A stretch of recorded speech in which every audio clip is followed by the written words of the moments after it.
오늘은 사도행전 10장 1절에서 우리 48절까지만 같이 보겠습니다.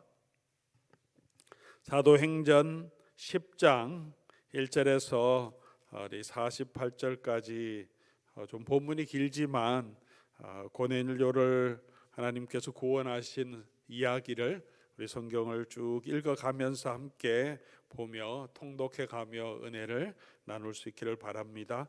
사도행전 10장은 신약성경 203페이지에 있습니다.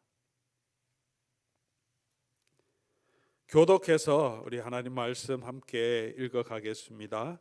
사도행전 10장 1절부터 마지막 절까지 읽겠습니다. 가이사랴에 고넬료라 하는 사람이 있으니 이달리아 부대라 하는 군대의 백부장이라.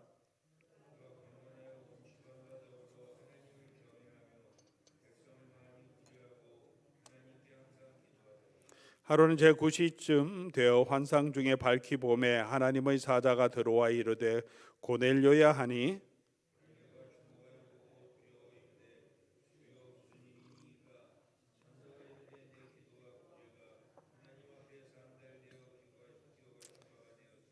내가 지금 사람들을 요바에 보내어 베드로라 하는 시몬을 청하라.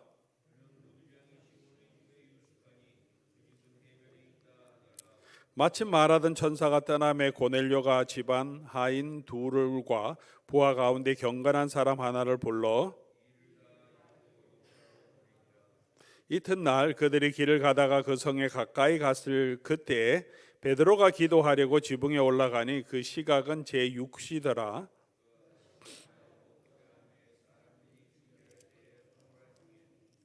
하늘이 열리며 한 그릇이 내려오는 것을 보니 큰 보자기 같고 내 귀를 메어 땅에 들이웠더라.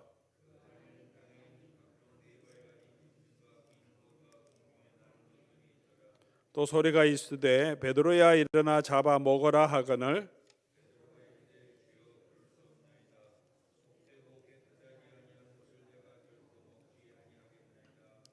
또 두 번째 소리가 있으되 하나님께서 깨끗하게 하신 것을 내가 속되다 하지 말라 하더라.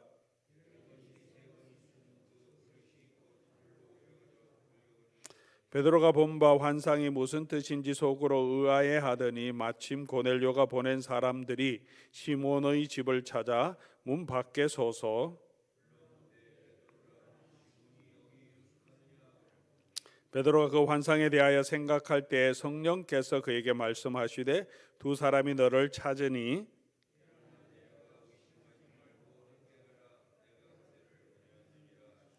베드로가 내려가 그 사람들을 보고 이르되 내가 곧 너희가 찾는 사람인데 너희가 무슨 일로 왔느냐.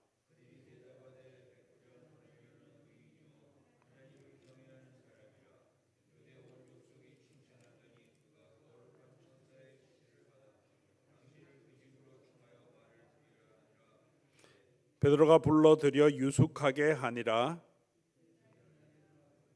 일어나 이튿날 일어나 그들과 함께 갈새 요바에서 온 어떤 형제들도 함께 가니라.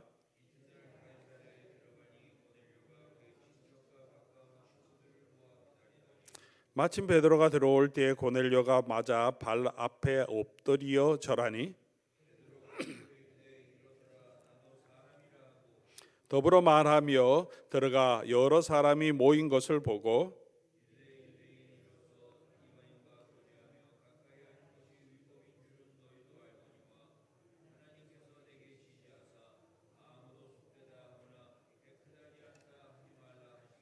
부름을 사양하지 아니하고 왔노라. 묻노니 무슨 일로 나를 불렀느냐.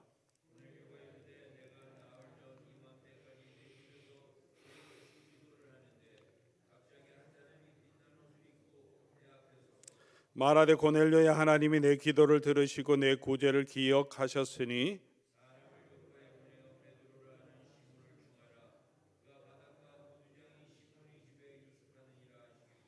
내가 곧 당신에게 사람을 보내었는데 오셨으니 잘하였나이다. 이제 우리는 주께서 당신에게 명하신 모든 것을 듣고자 하여 다 하나님 앞에 있나이다.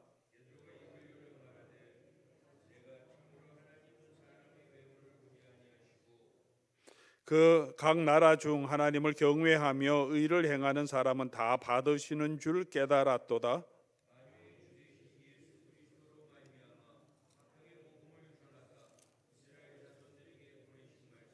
곧 요한이 그 세례를 반포한 후에 갈릴리에서 시작하여 온 유대에 두루 전파된 그것을 너희도 알거니와,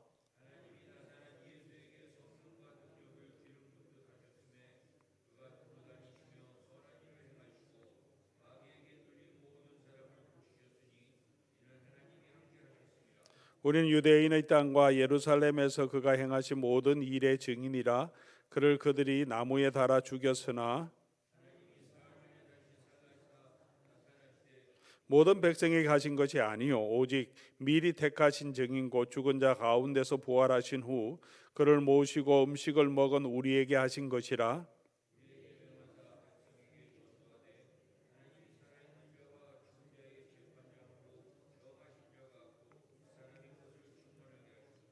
그에 대하여 모든 선지자도 증언하되 그를 믿는 사람들이 다 그의 이름을 힘입어 죄 사함을 받는다 하였느니라.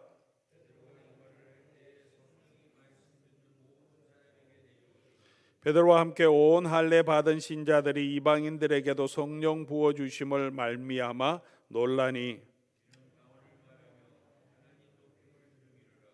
이에 베드로가 이르되 이 사람들이 우리와 같이 성령을 받았으니 누가 능히 물로 세례를 베품을 금하리요 하고, 이 베드로에게서 며칠을 더 머물기를 청하니라. 아멘. 오늘 우리가 10장 전체를 읽었지만 성경과 또 신앙생활 많이 하신 분들은 잘 아는 고넬료에게 성령이 임하고 이방인이었던 고넬료가 이제 하나님의 교회의 일원으로 세례를 받고 들어오게 되는 그 과정을 기록해 주고 있습니다. 이 사건은 아주 중요한 복음 전도에 아주 중요한 전환점이 된 사건입니다. 이 사건을 통해서 이제까지 제자들이 이방인을 세례를 주고 교회의 멤버로 받아들이지 아직 못하고 있었는데, 이 사건을 계기로 이제 담대하게 이방인들에게도 복음을 전하게 되고, 이 말씀 끝난 후에 이제 안디옥 교회 이야기가 나오는 것처럼 그렇게 이방인들도 할례를 받지 않은 사람들도 하나님의 교회의 멤버로 받아들이게 됩니다. 이렇게 되면 이제까지는 유대 공동체 안에서 교회가 유대교 안에 있는 하나의 분파처럼 여겨졌는데, 이제는 완전히 구분하여서 새롭게 가는 거죠. 유대의 모든 종파들은 할례 받은 사람들만 하나님의 백성으로 자기의 공동체의 멤버로 받고 있는데, 교회도 처음에는 그러했는데 이제부터는 새로운 방향으로 나가는 거죠. 할례 받지 않는 이방인들도 함께 섞여서 유대인과 이방인들이 같이 함께 하나님의 공동체가 되어가는, 그래서 공식적으로 이 예수 그리스도를 믿는 제자들이 유대 공동체를 넘어서는 온 민족의 하나님의 교회로, 하나님의 모든 민족이 함께 참여하는 그런 교회로 세워지는 모습을 보게 되고, 그 중요한 전환점에 있습니다. 그래서 이 이야기를 기록할 때, 옛날엔 책이 없었기 때문에 두루마리에 쓴 것들을 이제 읽겠죠. 모든 성도들은 같이 읽는데, 오늘 내용들을 두 번 반복해서 고넬료가 천사를 만났다는 이야기를, 처음에 만났던 이야기, 그리고 너가 왜 나를 불렀느냐 할 때 간단하게 요약해도 되는데 그 이야기를 다시 다 기록하고 있습니다. 이 사건이 중요하기 때문에 베드로가 하나님께서 보여주신 그 환상을 본 이야기는 한번 기록되어 있는데, 다시 예루살렘에 올라가서 많은 사람들이 너가 왜 이방인의 집에 들어가서 그 사람을 세례 줬느냐 할 때 다시 베드로가 자기가 보았던 내용을 또다시 설명해 줍니다. 듣는 사람들을, 성도들은 두 번을 반복해서 들으면서 이 일이 하나님께서 하신 일인 것을 다시 반복해서 듣게 하는 그런, 중요하기 때문에 성경을 보면 중요한 이야기는 반복해서 많이 기록하고 있습니다. 잊지 않고 기억하도록. 아주 중요한 이 이야기가 오늘 누가 이 사건을 통해서, 이 사도행전 말씀을 통해서 교회에게, 또 저와 여러분에게 어떤 메시지를 주려고 하고 있겠습니까? 우리는 무슨 교훈을 이 메시지를 통해서 얻을 수 있겠습니까? 많은 것들을 우리가 살펴볼 수 있겠지만 가장 중요하게 핵심적으로 이 이야기가 우리에게 주는 핵심 메시지는 이 복음의 일, 특별히 예수 그리스도의 복음이 이방인에게로 전파되고 할례 받지 않는 사람도 예수 그리스도의 교회의 멤버로 받아들이게 되는 이 일에 하나님께서 완전히 직접적으로 성삼위 하나님께서 주관해서 이 일을 이루셨다는 것을 오늘 본문은 우리에게 보여줍니다. 베드로가 예수님 말씀하셨으니까 내가 한번 해보겠다 그런 것도 아니고, 고넬료가 베드로를 청한 것도 아닙니다. 하나님께서 직접적으로 천사를 통해서 환상을 보여주시면서 고넬료에게 베드로를 찾으라고 얘기하셨고, 또 베드로를 찾아갈 때 하나님께서 베드로에게도 천사를 통해서 환상을 통해서 분명하게 말씀하시면서 너를 찾아오는 사람을 따라가라고 말씀하시고, 그리고 그 과정을 통해서 하나님이 하신 일들을 보게 하셨습니다. 이 내용을 기록하고 설명하면서 이 모든 일이 성령께서 말씀하시고 또 하나님의 말씀을 선포함으로 성령이 동일하게 내리시고, 그래서 하나님께서 받으셨기 때문에 우리가 세례를 주었다라고 베드로가 나중에 설명하는 모습까지 나옵니다. 47절 말씀이죠. 오늘 본문 47절 말씀 보면, 이에 베드로가 이르되 이 사람들이 우리와 같이 성령을 받았으니, 성삼위 하나님께서, 하나님이 주도하시고 예수 그리스도께서 이루신 복음이 선포되고 그리고 성령이 이들에게 임하니까 이 모든 일을 주관하시는 분은 하나님이심을 너무나 분명하게 우리에게 보여줍니다. 오늘 본문 읽지 않았지만 유대에 있는 성도들, 사도들과 성제들이 이 이야기를 듣고 베드로에게 막 질문합니다. 너가 왜 그랬느냐 했을 때 베드로가 요약하면서 11장 17절 18절 보면, 그런즉 하나님이 우리가 주 예수 그리스도를 믿을 때 주신 것과 같은 선물을 그들에게 주셨으니 내가 누구이긴데 하나님을 능히 맡겠느냐 하더라. 베드로의 고백입니다. 이 사건을 보면서 일어났던 일들을 사도들과 또 유대 예루살렘에 있는 교회의 형제들에게 설명하면서 하나님이 하셨습니다. 하나님이 하신 일을 내가 누군데 맡겠습니까? 그러니까 성도들이 어떻게 합니까? 그렇구나. 다 간증을 들어보니까 정말 하나님이 하셨거든요. 그래서 그들이 이 말을 듣고 잠잠하여, 그래서 더 이상 왜 할례자 무할례자의 집에 들어갔느냐, 이방인에 들어갔느냐 얘기 전혀 하지 않고, 왜 그런 사람을 세례를 줬느냐 더 이상 얘기하지 않고 하나님께 영광을 돌리고, 그러면 하나님께서 이방인들에게도 생명을 얻는 회개를 주셨도다, 이렇게 함께 결론을 맺습니다. 이 이야기는 이미 예수님께서 명령하셨던 일입니다. 모든 족속에게 가서 제자를 삼으라고 하셨습니다. 이 복음의 말씀을 땅끝까지 이르러 가서 예수님의 증인이 되라고 하셨습니다.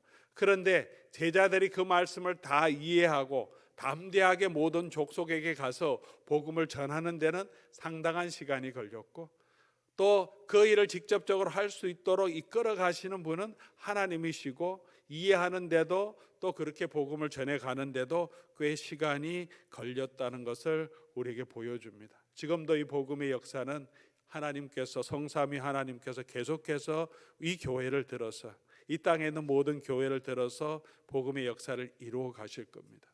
하나님이 하시는 약속이 주어졌지만 그 약속이 이루어지는 데는 조금 시간이 걸릴지도 모르고, 또 그것을 다 교회가, 베드로가 이해했는데 예루살렘에는 모든 형제들이 이해하는 데는 또 설명하고 이야기하고 배우고 확증하는 시간이 필요할지도 모릅니다. 그러나 오늘 이 본문은 분명하게 이 복음의 역사를 주관하시는 분은 하나님이심을 분명하게 보여줍니다.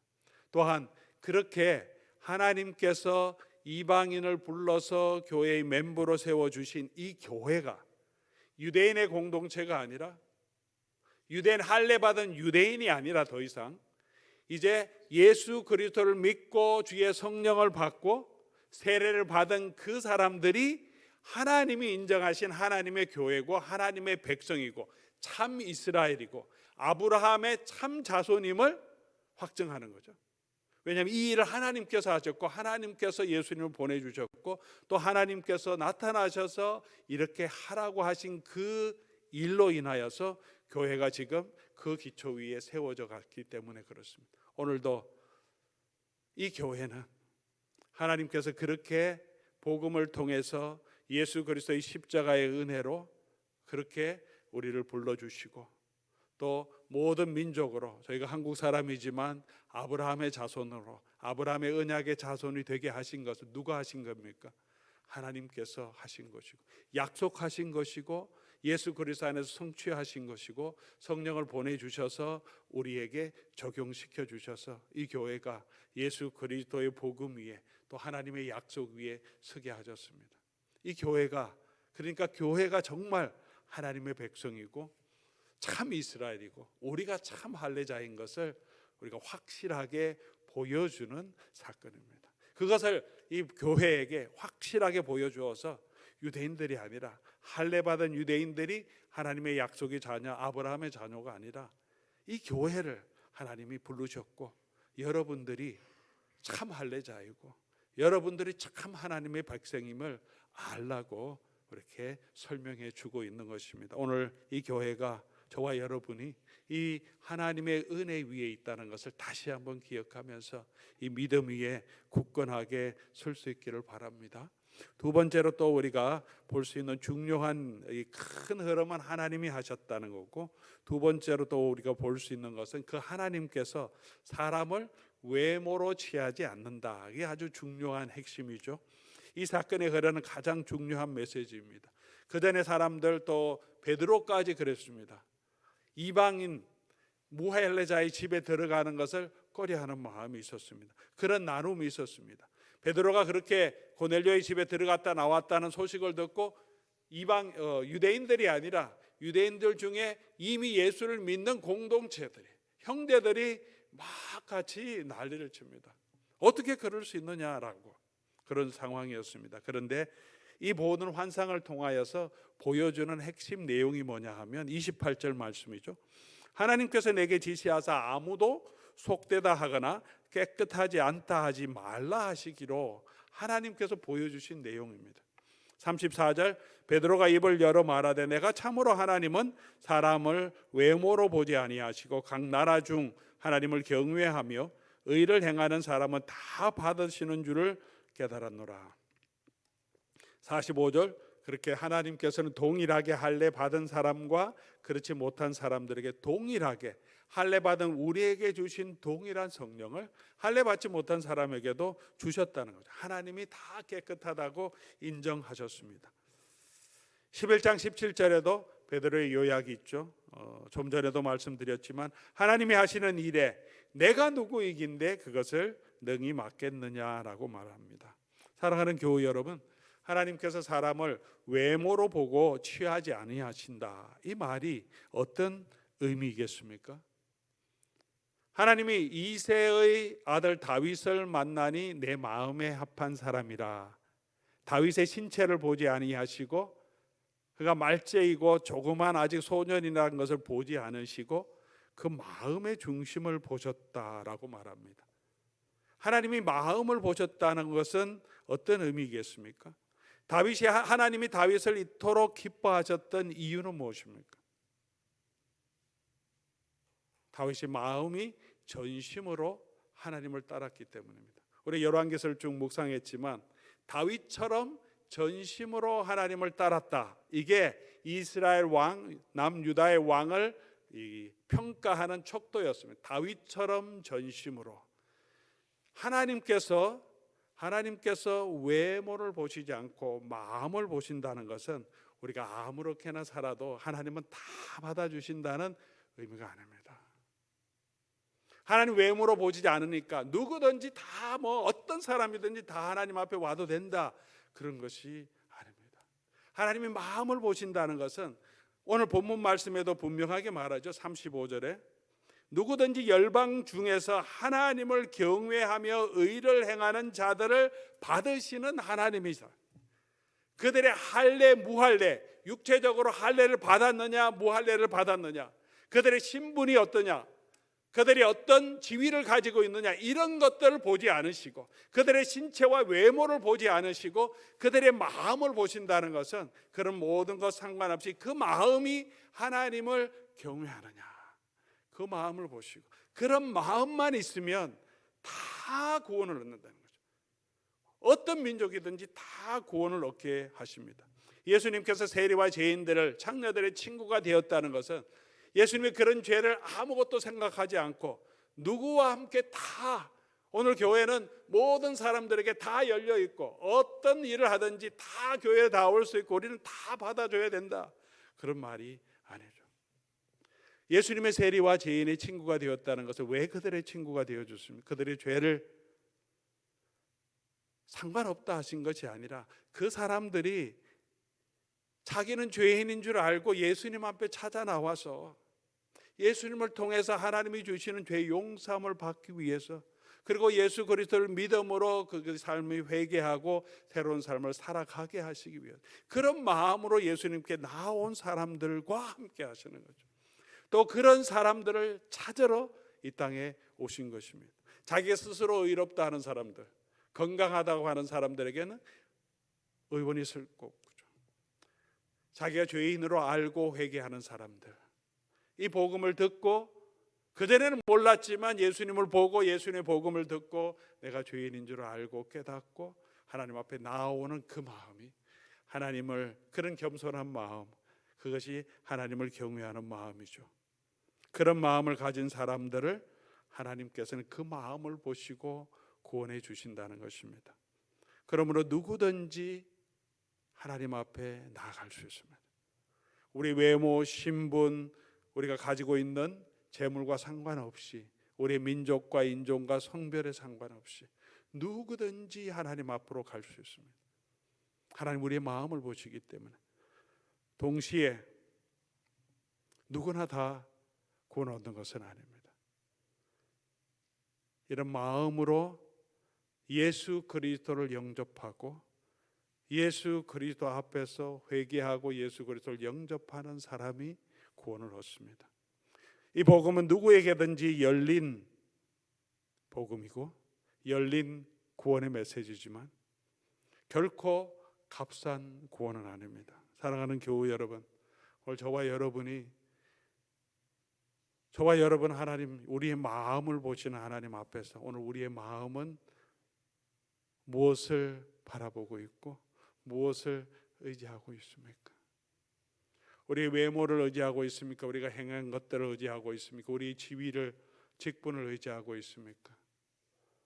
아니면 우리의 마음이 그 하나님을 바라보고 예수 그리스도의 은혜만 바라보고 그 겸손하게 복음 앞으로 나아가고 있습니까? 나 같은 죄인 살리시고 그럴 뿐만 아니라 충성되게 여겨서 우리에게 직분도 주시고 일꾼을 삼으신 그 하나님을 경외하고 그 하나님의 은혜를 알고 그 하나님을 경외하는 마음으로 고넬료처럼 나아가고 있습니까? 그런 사람을 하나님은 기뻐하시고 그런 사람이 하나님의 구원의 은혜를 누리게 된다는 것을 다시 한번 기억하면서 우리의 능력이 아니라 오직 예수 그리스도의 은혜로만 구원 얻을 수 있음을 기억하고 그 하나님의 은혜 앞으로 나아가는 저와 여러분 될 수 있기를 바랍니다. 세 번째로 우리가 생각하려고 하는 아주 중요한 포인트 중에 또 하나는 하나님은 그렇게 하나님의 구원을 이루어 가시는데 기도하고 하나님의 말씀에 순종하는 사람들을 통해서 그 일을 이루어 가신다는 것입니다. 오늘 두 사람이 나왔습니다. 아주 중요한 두 사람이죠. 고넬료가 있고 베드로가 있습니다.